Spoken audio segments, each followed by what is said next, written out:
ध्वजा वैष्णवांची उभी पंढरी आज नादाबली.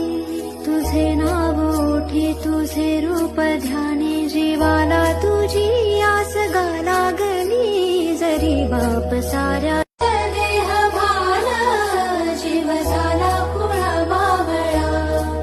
पाहला गा तुझ्या लोचनात भावड्याने करांचा लढा.